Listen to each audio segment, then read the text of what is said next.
सीता मैया जिस समय वन को जा रही थी गुलाब बाबू, उस समय गंगा जी के सामने वादा किया था कि पति और देवर के संग में कुशल पूर्वक लौटूंगी, तो हे गंगा मैं आपकी पूजा करूंगी। पुष्पक विमान वहां रुक गया। हनुमान जी महाराज कहते हैं माँ ने वहां पर गंगा जी की पूजा की, और उसी समय प्रभु ने हमको कहा कि समय बहुत नहीं है, सूरज डूबेगा तो भरत दुनिया से प्राण छोड़ देगा, इसलिए तुम जाओ। और मैं वहां से उड़ा अयोध्या के लिए। तो मैं देख रहा हूं, क्या देखा जानते हो लोकुश? मैंने देखा कि पूरी अयोध्या से 14 किलोमीटर दूरी पर भरत कुंड है, जहां भरत जी नंदी ग्राम में रहते थे। वहां देखा मैंने कि गुरु वशिष्ठ, तीनों माताएं, बाकी सब के सब वहां इकट्ठे हैं। काहे के लिए इकट्ठे थे सब? अभी तो कोई खबर भी नहीं थी। इकट्ठे सब इसलिए थे कि आज प्रातः काल की बेला में जब राजकाज के बारे में जानकारी करने के लिए शत्रुघ्न जी भरत जी के पास आए, तो शत्रुघ्न जी ने भरत जी ने शत्रुघ्न जी का हाथ पकड़ा और लेकर के गए। एक चिता बनाकर रखी थी। कहा शत्रुघ्न तू मेरा छोटा भाई है ना, आज तक तूने मेरी किसी आज्ञा का उल्लंघन नहीं किया है ना? नहीं भैया, तो आज भी मेरी एक बात मानेगा ना? क्या भैया, ये जो चिता देख रहा है तू ना, अभी सूरज डूबेगा और प्रभु यदि नहीं आए तो मैं समझ लूंगा कि प्रभु ने मुझे कपटी समझा है, कुटिल समझा है,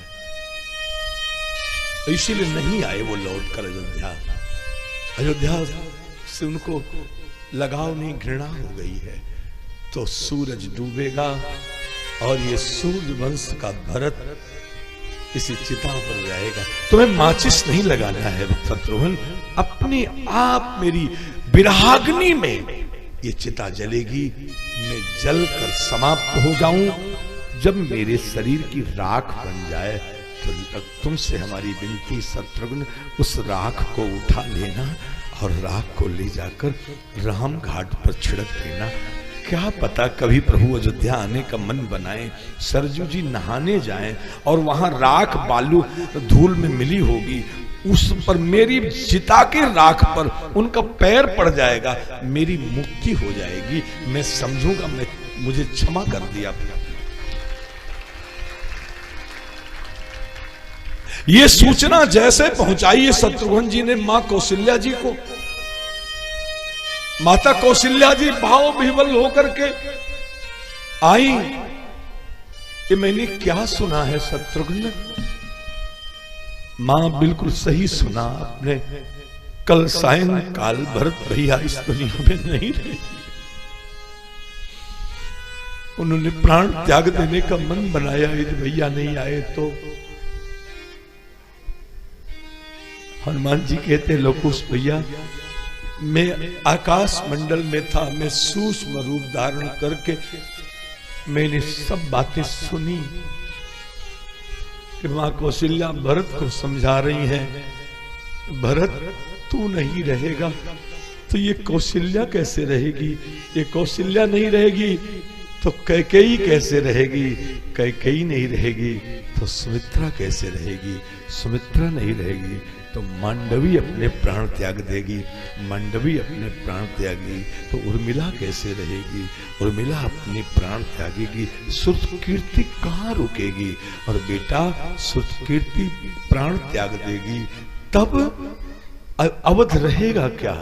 अरे अयोध्या को तो अगर किसी ने संभाल रखा है तो एक मात्र है वो श्रुतकीर्ति, बाकी तो उर्मिला जी दिन भर एकाग्र चित्र लगाए रहती थी। मांडवी जी ने तो पूरे 14 साल अन्न जल ग्रहण नहीं किया, मेरे पति ने 14 साल अन्न जल नहीं लिया तो मैं कैसे लूंगी? कमरे में पड़ी रहेंगी। ऐसी परिस्थिति में तो पूरी अयोध्या समाप्त हो जाएगी। बेटा भरत, तुम चिता पर जलने की गलती मत करना। मां, प्रभु नहीं आएंगे तो मेरे पास और कोई विकल्प नहीं है, मैं प्रभु का वियोग सह नहीं सकता माते। और उसी समय हनुमान जी महाराज ने कहा, हे लवकुश भैया, मुझे लगा कि अब मुझे देर नहीं करना चाहिए वरना अनर्थ हो जाएगा। मैंने तुरंत ब्राह्मण का रूप बनाया और ब्राह्मण रूप बनाकर मैंने और मैंने कहा पहले पूरी सूचना देनी चाहिए, क्योंकि सारी अयोध्या को पता है सीता का हरण हो चुका है, लक्ष्मण को शक्ति लग चुकी है। अगर ये हम कहते राम जी आ रहे हैं तो भी मां कौशल्या प्राण त्याग देंगी कि मेरी बहू नहीं लौटी, मेरा लक्ष्मण नहीं आया, इसलिए मुझे तो कुछ इस प्रकार कहना पड़ेगा। और तब कितना सुंदर ढंग से मैंने प्रस्तुति किया। रिपुरन जीत सजस सुर गावत, रिपुरन जीत सजस सुर गावत, सीता अनुज सहित प्रभु आवत, रिपुरन जीत। सुनोगे तो कल्याण होगा, याद रखना। केवल बैठोगे तो कल्याण नहीं होगा, केवल चंदा दे दोगे तो कल्याण नहीं होगा। सुनो बाप, जैसे भरत जी के कान में ये आवाज आई,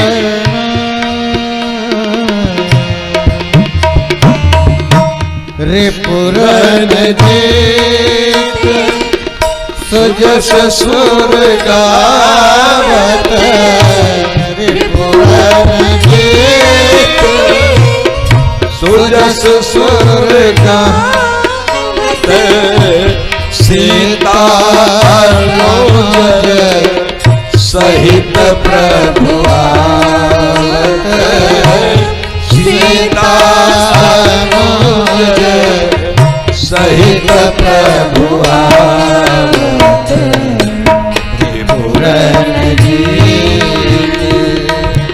धर्मेंद्र प्रधान जी, सुनत बचन बिसर रे सब दुखा, सुनत बचन बिसर रे सब दुखा, तृषा वंत जिमि पाए पीयूषा, तृषावंत जिमि पाए पीयूषा, सुनत बचन। प्यासे आदमी को जैसे गुलाब बाबू पानी मिल गया हो पीने के लिए, तृषावंत जिम पाए पीयूषा, ऐसे ही भरत जी की कान ने जैसे सुना रिपुरंजीत सुजय सुर गावत, सीता अनुज सहित प्रभु आवत, सो महाराज तुरंत चैतन्यता आ गई और बोल पड़े, को तुम तात कहाँ ते आए, को तुम तात कहाँ ते आए, मोहि परम प्रिय वचन सुनाए, मोहि परम प्रिय वचन सुनाए, ओ तुम हनुमान जी महाराज कहते हैं, लवकुश भैया मैंने अपना परिचय दिया, मारुत सुत में कपि हनुमाना, नाम मोर सुन कृपा निधाना, दीन बंधु रघुपत कर किंकर, सुनत भरत भेटे उठ सादर। ए राम कथा के श्रोताओं, आपको कभी खबर मिले कि मुझे मेरे भगवान की कथा सुनाने वाला वो महात्मा कभी कृपा मंडपम में आए थे, वो आज फूलपुर में फला जगह आए हैं, और हमारे मन में एक उत्कंठा हो जाए कि चलकर 2 मिनट के लिए भेंट करूं, भेंट जरूर करने जाऊंगा, तब समझ लेना आप भरत जी महाराज की तरह के श्रोता हो। उनके मन में शौक आई उनको, उठकर खड़े हुए, को तुम तात कहां ते आए, मोहि परम प्रिय वचन सुनाए। जिंदगी का परम प्रिय वचन है भगवान की कथा। मारुत सुत में कपि हनुमाना, नाम मोर सुन कृपा निधाना, दीन बंधु रघुपत कर किंकर, सुनत भरत भेंटे उठ सादा। और फिर हाथ जोड़कर बोले कि हे भरत, हे हनुमान, मैं तुमसे उऋण नहीं हूं, मेरा भाई नहीं उऋण है, मेरी मां कौशल्या उऋण नहीं है, तुम अगर लक्ष्मण के प्राण न बचाते संजीवनी लाकर, तो मेरी मां कौशल्या जिंदा न रहती, और मेरी मां कौशल्या जिंदा न रहती तो पूरी अयोध्या में कोई जिंदा न रहता। तुमने अयोध्या को बचाया है, मेरी मां कौशल्या को बचाया। कब? जब तुमने लक्ष्मण को संजीवनी दी।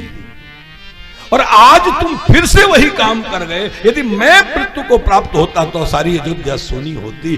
तुमने मुझे बचाकर पूरी अयोध्या को बचाया है। हम आपसे ऋण नहीं हो सकते, हम आपका कर्जा अदा नहीं कर सकते। एक काम और कर दीजिए। क्या? नाहीन तात उरण में कोई, नाहीन तात उरण में कोई, अब प्रभु चरित सुनाव मोहि, अब प्रभु चरित सुनाव नाहीन। हमारे और आपकी जो संबंध है मेरी बहनों, मेरे भाइयों, वो संबंध है राम कथा गायक और श्रोता के रूप में। आपकी हमारी जब भी मुलाकात हो तब आप एक बार जरूर कहो कि गुरुजी एक बार और कथा सुनाइए ना, एक बार और सुनाइए ना। आपके अंदर ये अभिलाषा रहे, ये तो समझना कि आप भरत जी की तरह पक्के श्रोता हो, कि जब जब मुलाकात हो तब आपके मुख से यही निकले कि गुरुजी एक बार और सुनाइए ना। हाँ,